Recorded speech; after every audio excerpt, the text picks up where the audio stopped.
One evening, Thomas brought his last train to the junction. Percy was glad to see him. "Are you on your way to the big station, Thomas?" "Yes, I am. Why?" "Because I'm going there too." "I think something's up." Toby looked at the sky. "Where?" "Not up there, down here," laughed Thomas.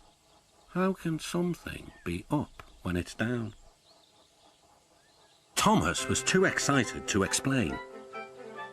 "Bust my buffers, look over there." Mavis, Boko, Bill, Ben, Donald, Oliver and Douglas paraded past.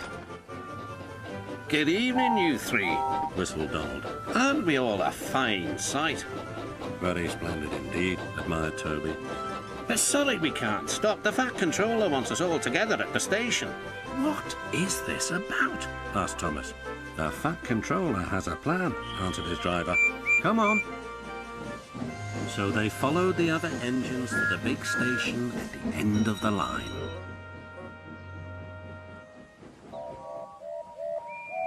"Halt!" called the Fat Controller. "I have an important letter to read from a little girl who is 5 years old."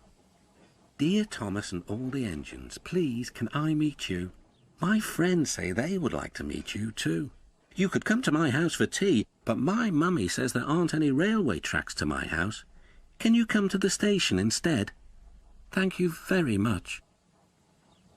"It seems," continued the Fat Controller, "that there are many girls and boys who would like to meet you. Therefore, we are all going to the big city far away." "Hooray, hooray!" the engines whistled. "Silent!" called the Fat Controller. "Other engines will be working here while you are away, so please show them what to do." As Annie and Clarabelle were going to the big city too, Thomas and Oliver practiced with some other coaches.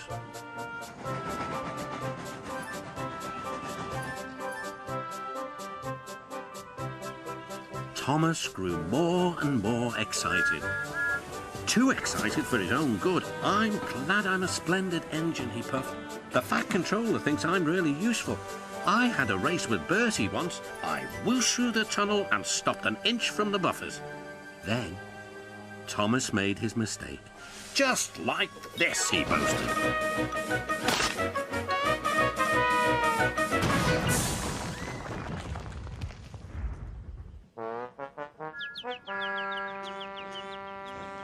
No one was hurt, but Thomas's front was badly bent. They telephoned to the Fat Controller. "I'll send up the workmen," he said. "But if they can't mend Thomas in time, we'll have to go to the big city without him." Poor Thomas. 8 o'clock next morning. The engines waited at the junction. Toby and Percy were each on a truck, and Duck had pushed them into place behind Edward. Gordon, James and Henry were waiting to lead off. They whistled impatiently. The Fat Controller looked at his watch. "I'll wait one more minute for Thomas, then we have to go."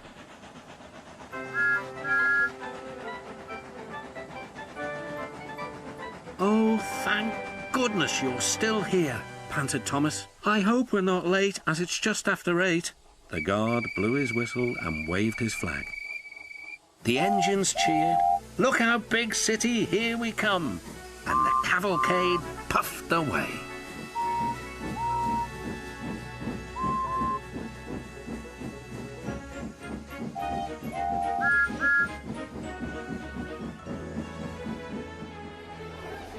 Later in the big city, all the engines were lined up in a splendid shed. The children were delighted to meet their friends. "I'm glad the little girl wrote to us," whispered Thomas to Percy. "Isn't it wonderful what happiness a letter can bring?"